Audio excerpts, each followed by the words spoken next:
ఎవరు ఎవరికి తోడవుతారో, ఎప్పుడెందుకు విడిపోతారో,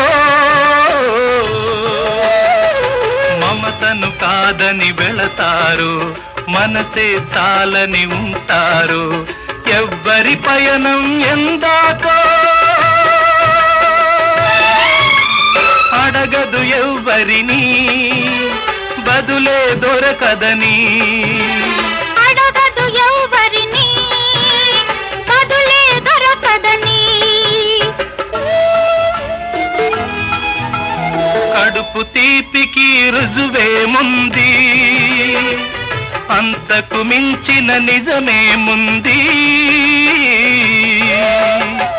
కాయే చెట్టుకు బరువైతే చెట్టును భూమి మోస్తుందా?